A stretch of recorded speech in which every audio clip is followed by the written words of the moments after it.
All right, welcome back, everyone, into the Right Now studio. Sleeping cabins for people experiencing homelessness are set to open within the next few weeks in Pacific Beach, and it's the first program of its kind in the city of San Diego. Our Shannon Handy has a look at the cabins and how neighbors are responding and is going to join us about that conversation that is happening in Pacific Beach here right after her story airs. They look like tiny homes. These 6 units are in the parking lot of the Christ Lutheran Church on Cass Street, but they're not open to just anyone. They will house members of a local Clean Streets program. Shoreline Community Services Executive Director Karen Blanton gave us a tour of one of these 64 square foot units. Twin bed. While small, she says the cabins will have a big impact. This is a transitional, temporary place, a stepping stone to what's permanent. Shoreline oversees the Community Care Crew, a workforce program that provides services like street cleaning, graffiti removal, and landscaping. Each cabin will house 1 crew member. Blanton says residents were carefully selected and must already be participating in the program. The folks who will be in these cabins have been vetted. They're not just random people who have come off of the street. The cabins feature locking doors, electricity, climate control, and storage space. Participants will also have access to on-site restrooms, gym memberships for showers, and daily meals provided by faith-based partners. Shoreline Community Services is the first organization to operate a sleeping cabin village in the city of San Diego, but it was the county who helped make it happen by awarding the nonprofit $95,000 to purchase, deliver, and assemble the cabins. We were always looking for some innovative ways to address homelessness, and this was one of them where a grant from the county would be issued to a private entity. Deanna Beck, director of the county's Office of Homeless Solutions, says organizations could apply for funding if they had a suitable site and a plan to operate the program. But because organizations are responsible for ongoing operations, finding applicants took time. Only 3 groups were ultimately approved. Next year, similar cabin villages are expected to open in Spring Valley and El Cajon. Each will get 6, so it will be comparable to the program that's out at Shoreline. The county is also preparing to open a larger 60 cabin site in Lemon Grove next summer. Projects like these have faced criticism from some community members. In Pacific Beach, concerns have surfaced online and in person. But Blanton says many people change their minds once they learn more about the program. Once we sort of explain the work program to them, people say, oh, this is a good idea. And for those who still have concerns, we want to hear those and we want to address those. We want to be collaborative in the process. Shannon Handy, News 8. Okay, and you'll see now Shannon Handy joins us here in studio to break down her story. And Shannon, we were kind of talking about what has been some of the reaction to this project in Pacific Beach, but then also you mentioned in your story, and you mentioned to us as well too, in La Mesa. We'll get to the La Mesa in just a little bit, but in Pacific Beach, you said you went door to door. And what was the reaction to, or at least what was the search like for reaction to this project going in? So here's the thing with this project, as opposed to the proposed one in Lemon Grove. Sorry, Lemon Grove, yes, sorry. Is that there wasn't a lot of outcry in this situation. There wasn't a public rally, at least that we were informed about.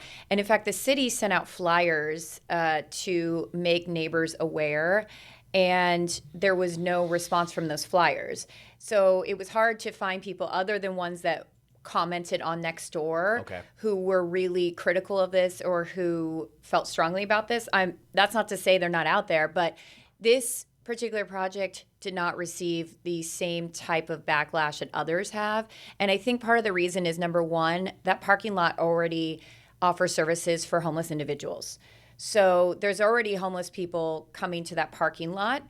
And number two, as you heard Karen say, these are not open just for anyone. They will house 1 person each. They already work in this program. So these are the people that you literally see them sweeping the streets of PB and removing graffiti. They're part of a work program. Yeah. So they've been vetted. Also, I didn't mention in that story, per permitting, they need a security guard. So there's going to be a security guard there overnight. So I think it's a little different than just an open-ended homeless shelter, so to speak. But obviously, there are concerns, and she wants people to come to her with those concerns and see how she can address them. But personally, she says some people have come to her in person. Most people are just commenting on Nextdoor online. But other than that, there hasn't been a large response. As for the program itself, what are the benefits of this? I mean, you obviously can see that they're able to fit X amount of homes because they're so small, but they are at least to the best of their ability, modern. At least they appear so on the inside. It's not just a literal cabin. I think a tiny home, right, is a good way of putting it. What's the benefit of a program like this where people are able to enter a work program, but they're also able to have shelter? So there's so many elements to this, but I think it gives people motivation, because to be able to live in one of those tiny homes, it's 64 square feet, so it's tiny, literally. You have to be part of this work program. And in order to be a part of the work program, you have to show that you actually want to not be on the streets anymore. Yeah.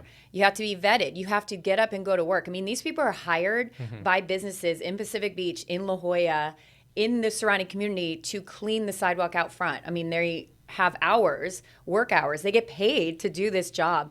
So you have to be motivated. So these will get you motivated.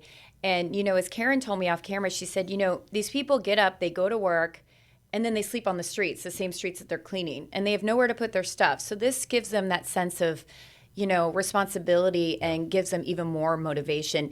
So it's only 6, but every little bit helps, as people in that arena say. And once these 6 move up to permanent housing, because that's the goal, so it'll be average 9 to 12 month stay, then they'll cycle 6 more in, 6 more in, 6 more in. When I got a quick question. Yeah. So this, you say in the intro to your story, and Chris, you read it too, that this is the first of its kind in San Diego. Yes. Do we hear anything about examples from other places where this is taking place, and what's the effectiveness of that there? So I did ask the county leader, who I interviewed as well. She said that they do this in Orange County and LA, and they went and visited these sites, and they do seem to work, because again, these are not open-ended homeless shelters where anyone can just go and spend the night. They're vetted.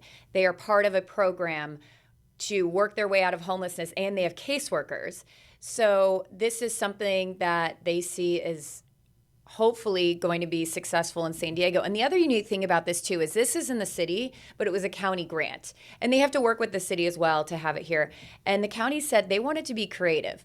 They had a certain amount of money to buy these cabins, but they needed organizations to pair with who were willing to run the program.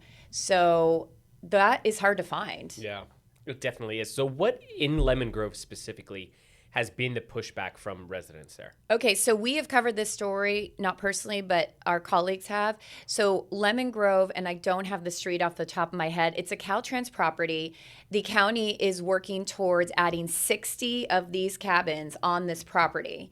And they say this is the best place for it. It's off the freeway. It's just a property sitting empty.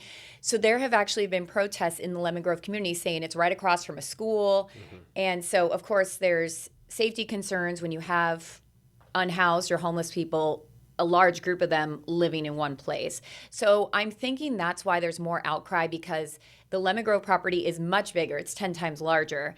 And it's directly across from a school, apparently, whereas this property is not right next to a school. There's schools in the area, but not right next door. And you mentioned there's already a precedent of like this kind of infrastructure being set in Pacific Beach anyways. Right. So at the church, right? Like they already offer homeless services there at yes. the church. Yeah. So basically Shoreline Community Services runs this work program, and they run other programs to help homeless individuals.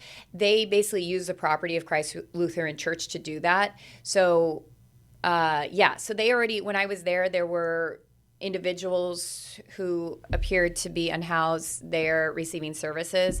So that was another question. I said, well, are the neighbors not used to seeing, unhoused here? Is this going to be new, having these cabins and having unhoused people show up? And she said, no, I mean, they're here all the time. And they were. When I was there, they were there.